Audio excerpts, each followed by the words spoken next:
اما بعد فاعوذ باللہ من الشیطان الرجیم بسم اللہ الرحمن الرحیم قال اللہ جل وعلا فإن آمنوا بمثل ما آمنتم به فقد اهتدوا قال النبی صلی اللہ علیہ وسلم خیر امتی القرن الذی بعثت فیہم۔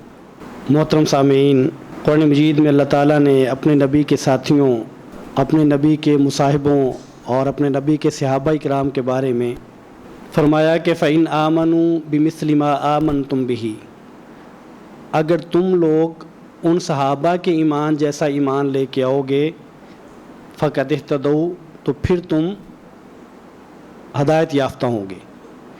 یعنی اللہ تعالیٰ کو آپ لوگوں سے، میرے سے، آپ سے، ہم سب سے جو ایمان مطلوب ہے وہ ایمان ہے جو صحابہ اکرام کا تھا۔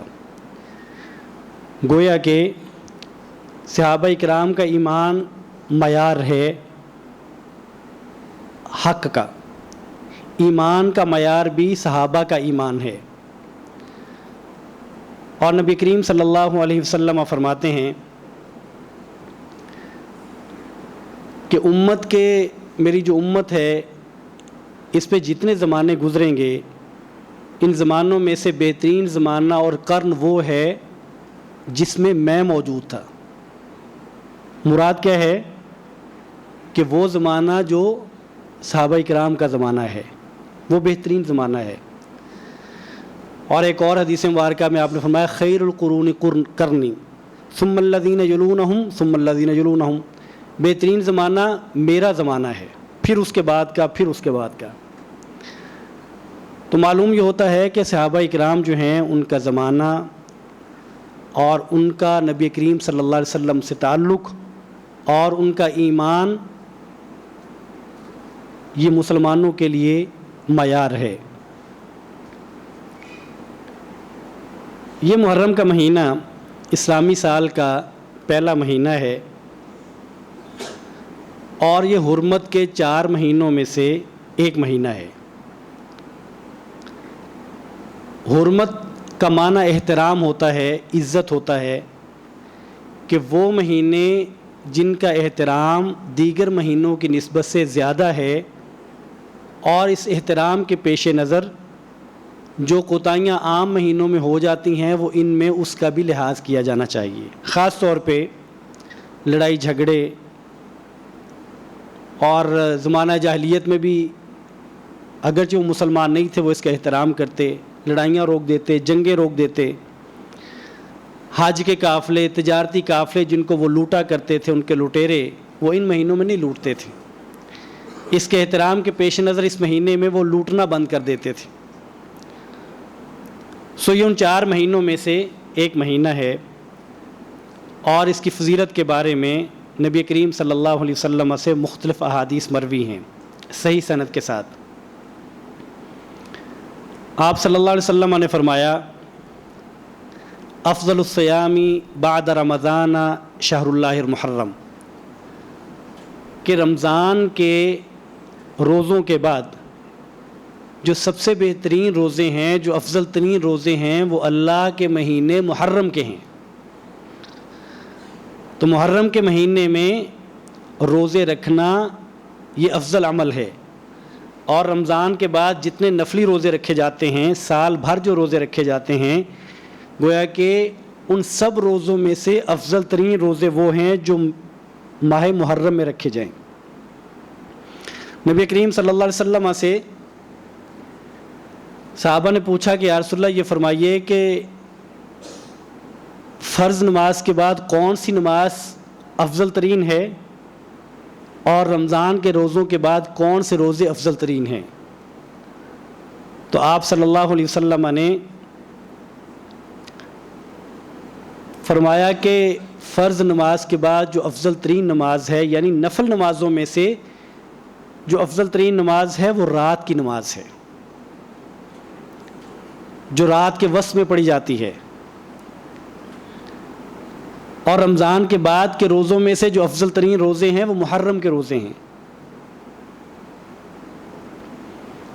اور ان محرم کے روزوں میں سے ایک روزہ وہ ہے کہ جس کا اجر بھی بہت زیادہ ہے۔ نبی کریم صلی اللہ علیہ وسلم جب ہجرت کر کے مدینہ تشریف لائے تو وہاں چونکہ یہود بستے تھے اور یہودی 10 محرم کا روزہ رکھا کرتے تھے۔ نبی کریم صلی اللہ علیہ وسلم کو جب معلوم ہوا تو آپ نے صحابہ کرام سے پوچھا کہ یہ روزہ کیوں رکھتے ہیں؟ تو صحابہ کرام نے یہ بتایا کہ یہ روزہ اس لیے رکھتے ہیں، یہ کہتے ہیں کہ اس دن 10 محرم کے دن اللہ تعالیٰ نے موسیٰ علیہ السلام اور ان کی قوم کو فرعون سے نجات دی تھی۔ یہ اس خوشی میں کہ موسیٰ علیہ السلام اور ان کی قوم کو فرعون کے ظلم سے نجات ملی تھی، یہ 10 محرم کا روزہ رکھتے ہیں۔ تو نبی کریم صلی اللہ علیہ وسلم نے فرمایا کہ موسیٰ تو ہمارے بھی نبی ہیں اور جتنے بھی نبی ہیں وہ سارے ہمارے نبی ہیں۔ ظاہر ہے کہ ایک مسلمان کا ایمان تو تب تک مکمل نہیں ہوتا جب تک وہ تمام انبیاء پر ایمان نہیں لاتا۔ تو موسیٰ علیہ السلام تو ہمارے بھی نبی ہیں، عیسیٰ علیہ السلام ہمارے نبی ہیں، ابراہیم علیہ السلام ہمارے نبی ہیں۔ یہاں اس حدیث مبارکہ میں نبی کریم صلی اللہ علیہ وسلم فرماتے ہیں کہ موسیٰ علیہ السلام تو ہمارے بھی نبی ہیں، ہمارا زیادہ حق بنتا ہے کہ ہم بھی اس دن روزہ رکھیں۔ اور پھر نبی کریم صلی اللہ علیہ وسلم نے 10 محرم کا روزہ رکھا، اور آپ نے یہ بھی فرمایا کہ اگر میں آئندہ سال زندہ رہا تو میں سال 9 کا بھی رکھوں گا، یعنی 9 محرم کا بھی رکھوں گا۔ گویا کہ 9 اور 10 محرم کا روزہ نبی کریم صلی اللہ علیہ وسلم کی خواہش ہے، اور 10 محرم کا روزہ نبی کریم صلی اللہ علیہ وسلم کا عمل ہے۔ اور اس کے بارے میں آپ نے یہ بھی فرمایا کہ جو 10 محرم کا روزہ ہے یہ گزرے ہوئے 1 سال کے گناہوں کا کفارہ ہے، یعنی اس کا اجر بھی اتنا زیادہ ہے۔ محرم کا مہینہ گویا کہ عمل کا مہینہ ہے، یہ مہینہ نیکی کا مہینہ ہے، محرم کا مہینہ روزے کا مہینہ ہے۔ باقی اس مہینے کے جو ہمارے معمولات ہیں اور اس میں جو ہونے والے بڑے واقعات ہیں اس کو سانحات کہنا چاہیے، وہ آپ بھی جانتے ہیں، ہم سب جانتے ہیں۔ اس میں سیدنا عمر فاروق رضی اللہ تعالی عنہ جو خلیفہ دوم ہیں ان کی شہادت ہوتی ہے۔ اس میں سیدنا حسین رضی اللہ تعالیٰ عنہ جو نواسہ رسول ہیں صلی اللہ علیہ وسلم ان کی شہادت ہوتی ہے۔ یہ 2 بڑی شہادتیں اس مہینے میں ہیں۔ میں نے اپنے پچھلے خطبہ میں یہ ذکر کیا تھا کہ اسلام کے جو ماہ و سال ہیں، اسلام کے جو ایام ہیں، جو مہینے ہیں، جو سال ہیں، ان میں بڑی سے بڑی شہادتوں کی وجہ سے ان کے معمولات میں رد و بدل نہیں آتا۔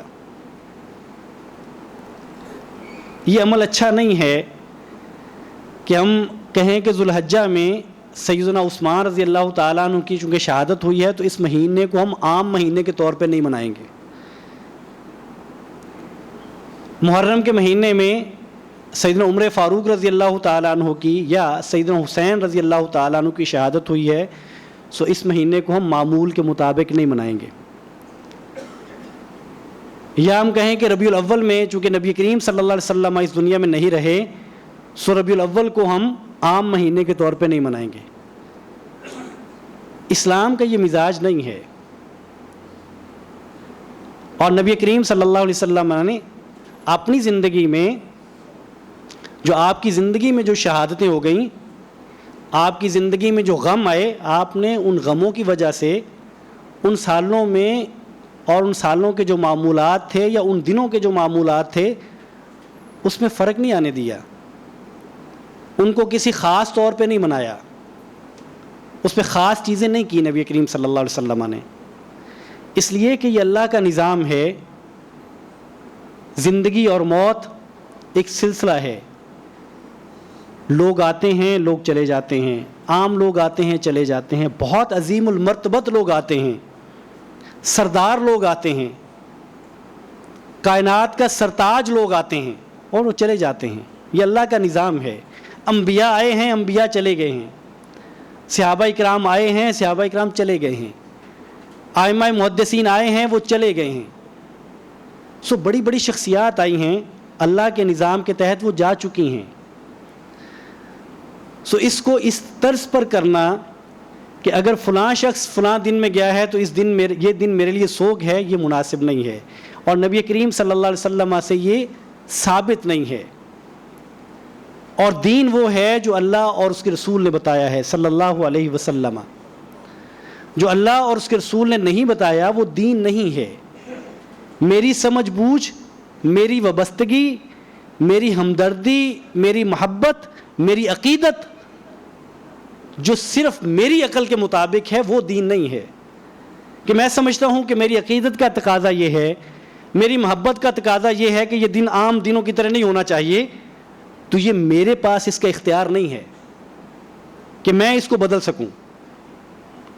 اور اگر یہ دین ہے، اگر یہ کرنا درست ہے، تو اس کو نبی کریم صلی اللہ علیہ وسلم سے اور صحابہ کرام سے اس کو ثابت کرنا پڑے گا.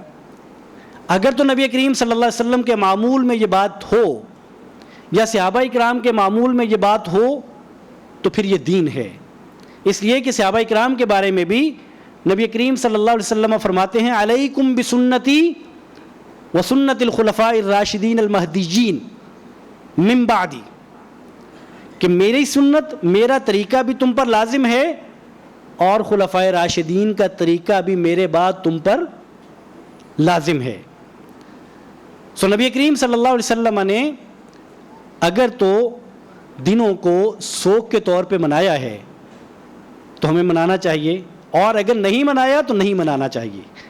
اور ہمیں نبی کریم صلی اللہ علیہ وسلم سے جتنا ملتا ہے، اگر کوئی شخص فوت ہوا، آپ صلی اللہ علیہ وسلم کی زندگی میں کوئی شہید ہوا، جنگ میں کام آ گیا، اور سید الشہداء امیر حمزہ رضی اللہ تعالیٰ عنہ آپ کی زندگی میں شہید ہوئے، آپ بہت غمگین تھے، لیکن ان کے اس دن کو یا ان کے اس مہینے کو آپ نے غم کا مہینہ یہ نہیں قرار دیا کہ اس میں ہم فلاں فلاں چیزیں چھوڑ دیں گے اور فلاں فلاں چیزیں کریں گے. آپ صلی اللہ علیہ وسلم نے اس کو ایسا نہیں کیا. آپ کی زندگی میں جو شہادتیں ہوئیں، جو اموات ہوئیں، جو لوگ وفات پا گئے، آپ 3 دن کا سوگ کرتے رہے، 3 دن کا غم ہوتا تھا، اور یہی آپ سے ثابت ہے اور مجھے اور آپ کو یہی کرنا ہے. ہماری محبتیں اپنے اہل خانہ کے ساتھ، اپنے دوست احباب کے ساتھ، اپنی مقدس ہستیوں کے ساتھ، اپنے صحابہ کے ساتھ، اپنے آئمہ کے ساتھ، ہماری وابستگیاں، ہماری محبتیں، اس میں کیا شک ہو سکتا ہے.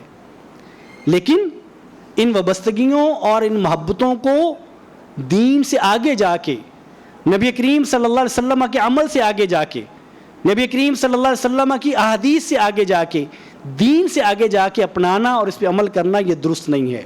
سیدنا عمر فاروق رضی اللہ تعالیٰ عنہ آپ کوئی چھوٹی شخصیت نہیں ہیں، آپ معمولی شخصیت نہیں ہیں، آپ اتنی بڑی شخصیت ہیں کہ نبی کریم صلی اللہ علیہ وسلم سے ایک صحابی کہتے ہیں، حضرت عمر بن العاص رضی اللہ تعالیٰ عنہ کہتے ہیں کہ میں نے پوچھا یا رسول اللہ ای الناس احب الیک، آپ کو لوگوں میں سب سے محبوب کون ہے؟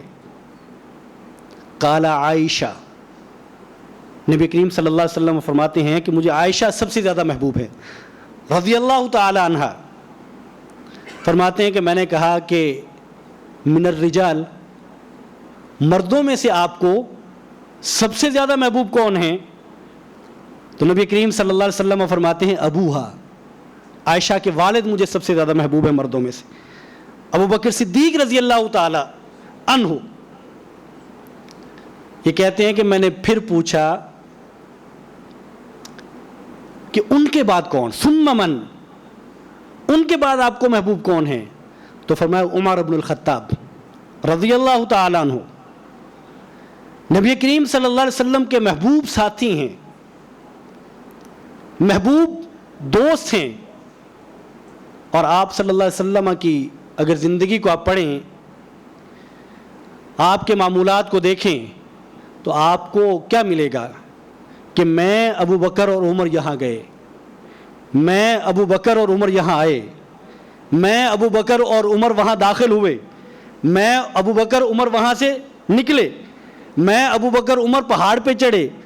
نبی کریم صلی اللہ علیہ وسلم سے اتنا قریب کا ساتھ ہے، اتنا محبت کا ساتھ ہے. اور پھر آپ صرف نبی کریم صلی اللہ علیہ وسلم کے محبوب نہیں ہیں، عمر فاروق رضی اللہ تعالی عنہ اللہ کے بھی محبوب ہیں.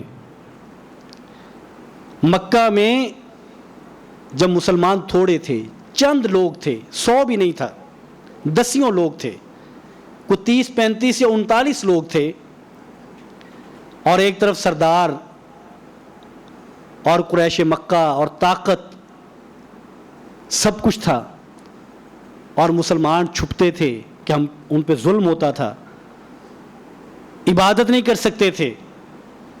تب نبی کریم صلی اللہ علیہ وسلم نے یہ دعا کی، اللہم اعز الاسلام، اے اللہ اسلام کو عزت دے دے اس شخص کے ذریعے سے جس کو تو محبوب رکھتا ہے. 2 لوگوں میں سے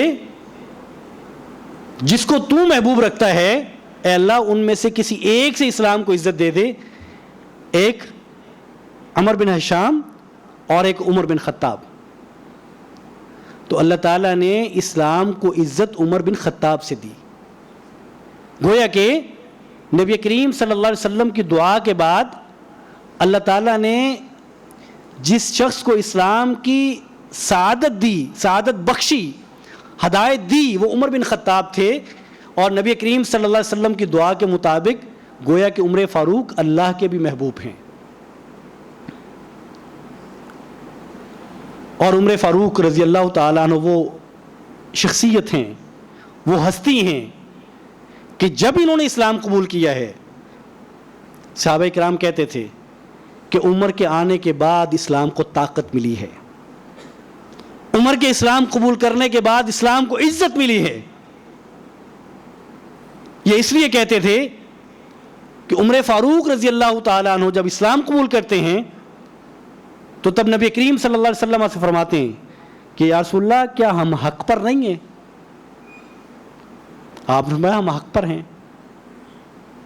تو فرمایا کہ ہم چھپ کے عبادت کیوں کریں گے؟ اگر ہم حق پہ ہیں تو ہم چھپیں گے کیوں؟ کھلے عام عبادت کریں گے. اور بلال سے کہا کہ بلال چھپ کے اذان نہیں کہیں گے آپ. اور عمر فاروق صحابہ کرام کی ایک صف کو لے کے وہ آگے کھڑے ہیں اور ایک پہ امیر حمزہ کھڑے ہیں رضی اللہ تعالیٰ عنہما. صحابہ کرام کو لے کے بیت اللہ میں چلے جاتے ہیں، اور وہاں طاقت ہے، وہاں قوت ہے، کثرت ہے، وسائل ہیں، لیکن کسی کو جرت نہیں ہوتی کہ عمر کا مقابلہ کریں. عمر کی اتنی طاقت تھی. اور عمر نے مسلمانوں کو لے جا کے بیت اللہ میں کہا کہ یہاں عبادت کریں گے، دیکھیں گے کس کی جرت ہے ہمیں روکتا ہے. یہ عمر تھے. صحابہ کرام کہتے تھے کہ عمر فاروق کی وجہ سے ہمیں عزت ملی، اسلام کو عزت ملی، اسلام کو طاقت ملی. اور عمر فاروق کیا کہتے تھے رضی اللہ تعالیٰ عنہ، ان کی شان دیکھیے. کہتے تھے ہم گھٹیا لوگ تھے، ہم چھوٹے لوگ تھے، اسلام کی وجہ سے ہمیں عزت ملی. ہم اسلام قبول نہ کرتے تو گویا کہ ہم چھوٹے تھے، اسلام قبول کیا تو اللہ نے ہمیں عزت سے نوازا. اور کہتے ہیں کہ جو شخص اسلام کو چھوڑ کر عزت حاصل کرنا چاہے گا اس کو عزت نہیں ملے گی. عزت اسلام میں ہے. عمر فاروق رضی اللہ تعالیٰ عنہ کی سیرت ہمیں یہ بتاتی ہے، ان کا یہ عمل اور ان کا یہ قول ہمیں یہ بتاتا ہے کہ آج بطور فرد کے اور بطور اجتماعیت کے، بطور معاشرے کے، اگر مجھے اور آپ کو عزت لینی ہے تو وہ اسلام کے اندر ہے. اسلام سے بیگانے ہو کے نہیں ہے، اسلام سے شرماتے ہوئے نہیں ہے. میں مختلف تقاریب میں اسلام پہ عمل اس لیے نہیں کرتا کہ مجھے لگتا ہے کہ میری عزت نہیں رہے گی. میں سمجھتا ہوں کہ داڑھی نبی کریم صلی اللہ علیہ وسلم کی سنت ہے، میں نہیں رکھتا کہ عزت نہیں رہے گی. لوگ مولوی صاحب کہیں گے، مولوی صاحب کی معاشرے میں عزت کوئی نہیں ہے، لوگ مجھے صوفی بولیں گے. میں شلوار ٹخنوں سے اوپر اس لیے نہیں رکھتا کہ عجیب ہی لگوں گا. میں اسلام پہ اس لیے بطور فرد کے عمل نہیں کرتا کہ اس سے میری عزت نہیں رہتی. سیدنا عمر فاروق رضی اللہ تعالیٰ عنہ فرماتے ہیں کہ عزت اگر چاہیے تو وہ اسلام میں ہے. اسلام میں نہیں رہو گے تو عزت نہیں رہے گی.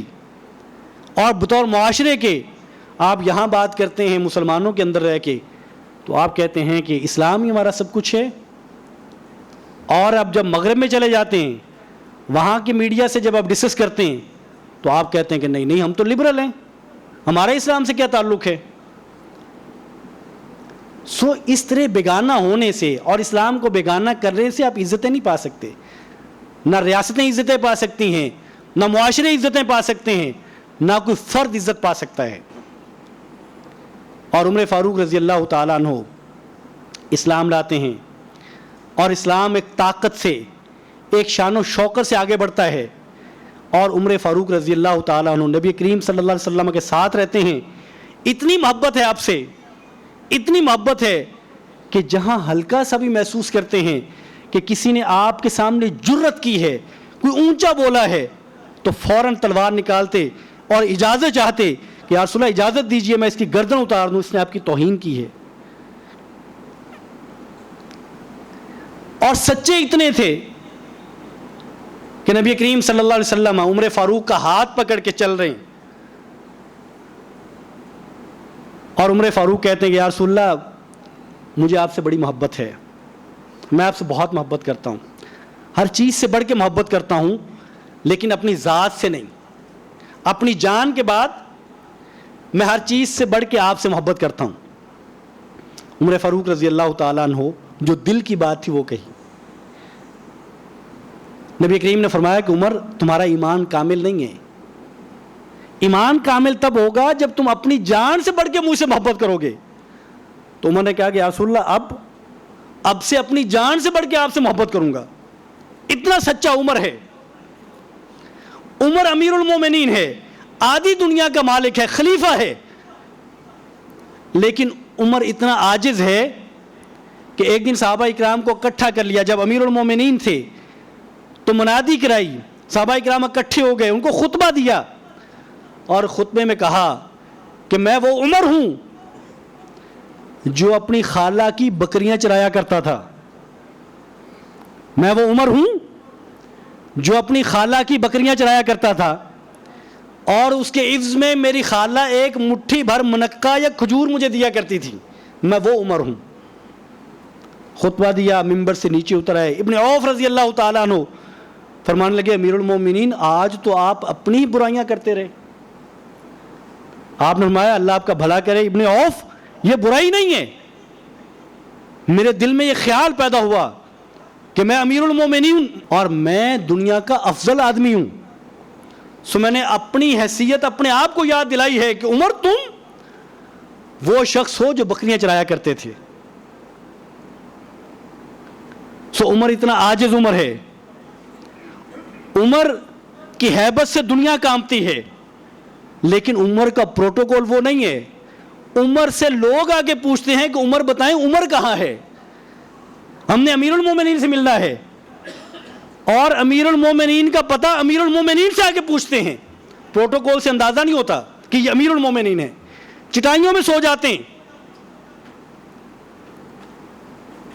اس دنیا میں عزت پانا ہے تو عمر کا ماڈل ایک بہترین ماڈل ہے رضی اللہ تعالیٰ عنہ. پھر اس کے لیے اللہ سے ڈرنا ہوتا ہے, اللہ سے جواب دہی کا تصور پختہ کرنا ہوتا ہے. پھر جا کے آپ لوگوں کے ساتھ مخلص ہو جاتے ہیں, رعایا کے ساتھ مخلص ہو جاتے ہیں. پھر آپ وہ اقدامات اٹھاتے ہیں جو حقیقی ہوتے ہیں, جو دکھاوے کے نہیں ہوتے. ایسا نہیں ہوتا کہ آپ ایک طرف کہتے ہیں قوم کو کہ میں تو تنخواہ ہی نہیں لیتا, میں جو وزیر اعظم ہوں, میں جو فلاں وزیر ہوں, میں تو تنخواہ نہیں لیتا. بٹ آپ کے جو پروٹوکول ہیں, آپ تنخواہ نہ لیں کیا فرق پڑتا ہے. بجٹ آتا ہے, ہمیں پتہ چلتا ہے کہ اتنے کروڑ فلاں کے باغیچے کے لیے ہیں, اتنے کروڑ فلاں کے سوئمنگ پول کے لیے ہیں, اتنے کروڑ کی یا اتنے ارب کی نئی گاڑیاں لی جا رہی ہیں, چونکہ وزراء جو ہیں وہ پرانی گاڑیاں پسند نہیں کر رہے. بھائی آپ نہ چھوڑیں تنخواہ, آپ لیتے رہیں. اقدامات وہ کریں جو حقیقی ہوں, دکھاوے کے نہ ہوں. جب تک آپ نہیں کرتے تب تک ایک دھوکہ ہے. اور عمر فاروق رضی اللہ تعالیٰ عنہ کی زندگی، نہ ان کے پاس وسائل کی کمی ہے، کسی چیز کی کمی نہیں ہے، اور امیر المومنین کا پتہ بھی نہیں چلتا کہ کون ہے. امیر المومنین وہ شخص ہیں، عقیدہ توحید ایسا ہے، حجر اسود کو مخاطب کر کے کہتے ہیں کہ تو بڑا عزت والا پتھر ہے، لیکن تیرے میں نفع اور نقصان دینے کی کوئی قدرت نہیں ہے. اور اے حجر اسود، اگر تجھے میرے نبی نے نہ چوما ہوتا میں تمہیں کمی نہ چومتا. میں تمہیں اس لیے چومتا ہوں کہ تجھے میرے نبی نے چوما ہے صلی اللہ علیہ وسلم. لیکن اس کا یہ مطلب نہیں ہے کہ تمہارے میں نفع اور نقصان کی طاقت ہے. عمر کا یہ عمل بتاتا ہے آج کے مسلمانوں کو، یہ جو آپ پتھر پہنتے ہیں انگوٹھیوں میں اور بتاتے ہیں کہ یہ نیلا ہے، یہ کالا ہے، یہ گرم ہے، یہ سرد ہے، یہ فلاں سے بچاتا ہے، یہ فلاں سے بچاتا ہے، یہ کسی سے نہیں بچاتا. یہ عمر بتاتے ہیں رضی اللہ تعالیٰ عنہ. اگر یہ پتھر بچاتے ہوتے تو حجر اسود بچاتا، اس سے مقدس پتھر تو کوئی نہیں. اور اگر عمر کا عقیدہ یہ ہے رضی اللہ تعالیٰ عنہ کہ حجر اسود بھی نہ فائدہ دیتا ہے نہ نقصان دیتا ہے، تو انگوٹھی میں پہنا ہوا پتھر کیسے فائدہ دے دیتا ہے، یہ کیسے نقصان دیتا ہے، یہ کیسے بچا لیتا ہے؟ یہ فلاں جگہ سے آیا ہے، فلاں مقام سے آیا ہے، فلاں دھرتی سے آیا ہے، فلاں عقیق ہے، سو وہ عقیدہ کمزور عقیدہ ہے جس کی اصل آپ کو اللہ اور اس کے رسول سے اور صحابہ کرام کے عمل سے نہیں ملتی. سو عمر فاروق رضی اللہ تعالی عنہ کا عقیدہ یہ ہے کہ پتھر نفع اور نقصان نہیں دیتے، نفع اور نقصان کا مالک اللہ ہے. عمر فاروق رضی اللہ تعالی عنہ نبی کریم صلی اللہ علیہ وسلم احد پہاڑ پہ کھڑے، ابو بکر ساتھ ہیں، عثمان ساتھ ہیں، عمر فاروق ساتھ ہیں. احد پہاڑ ہلنے لگا، نبی کریم صلی اللہ علیہ وسلم فرمایا اسبت احد، احد ٹھہر جا، تمہارے اوپر ایک نبی، ایک صدیق اور 2 شہید ہیں. گویا کہ نبی کریم صلی اللہ علیہ وسلم نے اپنی زندگی میں عمر فاروق رضی اللہ تعالیٰ عنہ کی شہادت کی بشارت دی اور جنت کی بشارت دی. ابو موسیٰ اشعری رضی اللہ تعالیٰ عنہ فرماتے ہیں کہ نبی کریم ایک باغ میں تھے اور میں اس باغ میں جو ایک کمرہ نما چیز بنی تھی، میں وہاں میں دروازے پہ میں تھا، دروازہ نوک ہوا، نبی کریم نے فرمایا کہ دروازہ کھول لو اور جو دروازے پر ہے اس کو جنت کی بشارت دے دو. کہتے ہیں میں نے دروازہ کھولا تو دیکھا باہر ابو بکر صدیق ہیں رضی اللہ تعالیٰ عنہ. میں نے ان سے کہہ دیا، دروازہ بند ہوا، پھر دروازہ نوک ہوا، آپ نے فرمایا کہ دروازہ کھولو، جو دروازے پہ ہے اسے جنت کی بشارت دے دو. کہتے ہیں ابو موسیٰ اشعری کہتے ہیں کہ میں نے دروازہ کھولا تو دروازے پہ عمر فاروق رضی اللہ تعالیٰ عنہ تھے. جنت کی بشارت نبی کریم دیتے ہیں. اور افسوس ہے، صد افسوس ہے کہ عمر فاروق جیسی ہستی جن کے اسلام کے لیے گراں قدر خدمات ہیں، ان کے بارے میں آج مسلمانوں میں سے ہی لوگ ایسے موجود ہیں جو ان کے بارے میں اچھی رائے نہیں رکھتے.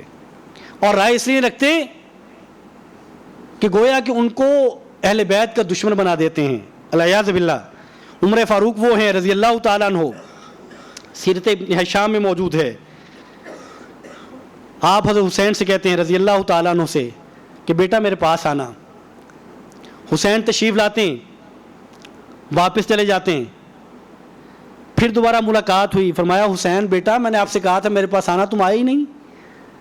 حسین رضی اللہ تعالیٰ عنہ نے فرمایا کہ حضرت میں آیا تھا، میں آیا تو آپ کا بیٹا بھی دروازے پہ کھڑا تھا، وہ اجازت چاہ رہا تھا اور اسے اندر جانے کی اجازت نہیں مل رہی تھی، اور اندر آپ کسی صحابی سے ملاقات کر رہے تھے، سو میں نے مناسب جانا کہ میں واپس چلا جاؤں. عمر فاروق رضی اللہ تعالیٰ عنہ فرمانے لگے کہ بیٹا میرے بیٹے کو اجازت لینے کی ضرورت تھی، آپ کو اجازت لینے کی ضرورت نہیں تھی. آپ کی اہمیت میری نظر میں میرے بیٹے سے زیادہ ہے. یہ عمر فاروق رضی اللہ تعالیٰ عنہ کی حسنین سے محبت ہے. سو صحابہ اکرام کی محبتیں، اسلام کے لیے ان کی خدمات، ان کی قربانیاں اتنی بڑی ہیں کہ جن کا تصور بھی محال ہو جاتا ہے، اور آج ہمارے جیسے لوگوں کی زبانیں، کہ ہم زبانیں دراز کرتے ہوئے ہمیں خیال ہی نہیں آتا کہ ہم کن ہستیوں کے بارے میں زبانیں دراز کرتے ہیں۔ عمر فاروق رضی اللہ تعالیٰ عنہ کی شخصیت، ان کی ہستی اور ان کا اسلام کے لیے ان کے شب و روز اور ان کی جان تک کا چلے جانا، ان کی شہادت یہ اسلام کے لیے ہے۔ لیکن ان کی شہادت کے باوجود، ان کی ان ساری قربانیوں کے باوجود، اسلام ہمیں یہ درس نہیں دیتا، اسلام ہمیں یہ تعلیمات نہیں دیتا کہ آپ اس دن کو، جس دن عمر فاروق رضی اللہ تعالیٰ عنہ کی شہادت ہو، ہر سال غم کے طور پہ منایا کریں۔ یہ اسلام کی تعلیمات نہیں ہیں۔ اس لیے کوئی بھی صحابی رسول، ان کی عظمت، ان کی شان، حسنین رضی اللہ تعالیٰ عنہ اہل جنت کے نوجوانوں کے سردار ہیں۔ نبی کریم صلی اللہ علیہ وسلم فرماتے ہیں کہ ابو بکر اور عمر اہل جنت کے بزرگوں کے سردار ہیں، بوڑھوں کے سردار ہیں، عظمتیں ہیں، شان و شوکت ہے، لیکن ان عظمتوں کے باوجود اسلام کے جو اصول اور ضابطے ہیں وہ اپنی جگہ پہ قائم ہیں، ان کو چھوڑا نہیں جا سکتا، ان کو پس پش نہیں ڈالا جا سکتا۔ یہ محرم کا مہینہ نبی کریم صلی اللہ علیہ وسلم کی تعلیمات کی روشنی میں اس میں روزے رکھیں۔ نبی کریم فرماتے ہیں افضل الصیامی بعد رمضان شہر اللہ المحرم، کہ رمضان کے روزوں کے بعد افضل ترین روزے اللہ کے مہینے محرم کے ہیں، اس میں زیادہ سے زیادہ روزے رکھیں۔ 9 اور 10 محرم کا روزہ رکھیں، جس کے بارے میں نبی کریم فرماتے ہیں کہ یہ گزرے ہوئے 1 سال کے گناہوں کا کفارہ ہے۔ اللہ تعالیٰ مجھے اور آپ کو توفیق عطا فرمائے کہ ہم صحابہ کرام کی عظمتوں، ان کی شان، ان کی خدمات کا اعتراف کریں، ان تمام کی محبتیں اپنے دلوں میں رکھیں، ان تمام سے محبت کریں، یہ ہمارے ایمان کا حصہ ہے۔ لیکن اسلام وہ ہے جو نبی کریم صلی اللہ علیہ وسلم بتا کے گئے، اسی پہ عمل کریں، اسی میں نہ اضافہ کریں نہ کمی کریں۔ وآخر دعوانا الحمد للہ رب العالمین۔